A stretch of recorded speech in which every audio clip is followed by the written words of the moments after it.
তিনটা কথা যদি পৃথিবীর কোনো মানুষ কেউ বলে, সে যত বড় টুপিওয়ালা পাগড়িওয়ালা হুজুর হয় কেন, সে মিথ্যাবাদী, চরম মিথ্যাবাদী।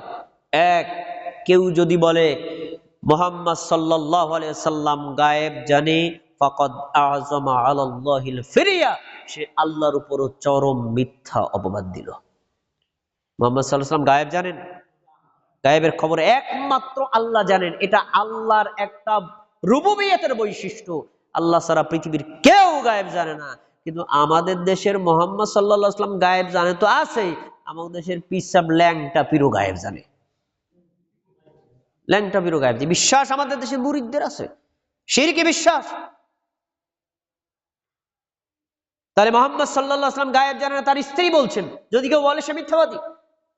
পয়েন্ট 2, কেউ যদি বলে আন্না মুহাম্মদ সাল্লাল্লাহু আলাইহি ওয়াসাল্লাম রাআ রাব্বাহু, মুহাম্মদ সাল্লাল্লাহু আলাইহি ওয়াসাল্লাম তার রবকে দেখেছেন, ফাকাদ আযমা আলাল্লাহিল ফিরিয়া, সে আল্লাহর উপর মিথ্যা অপবাদ দিল।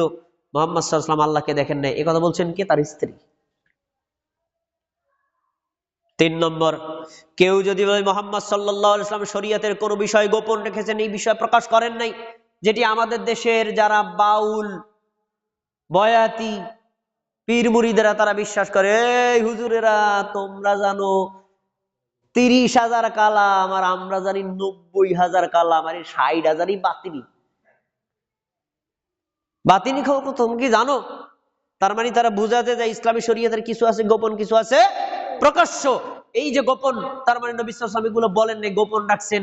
তো আয়েশা রাদিয়াল্লাহু আনহা বলছেন, পৃথিবীর কোন মানুষ যদি বলে মুহাম্মদ সাল্লাল্লাহু আলাইহি ওয়াসাল্লাম শরীয়তের একটা বিষয় গোপন রেখেছেন, সে আল্লাহর উপর চরম মিথ্যা অপবাদ দিল। ইসলামে গোপন বলতে কোনো শব্দ নাই, পৃথিবীর সবাই জানবে। এটা হলো মেরাজের আসল শিক্ষা। আসুন, এতক্ষণ আমরা যে বর্ণনাগুলো দিলাম,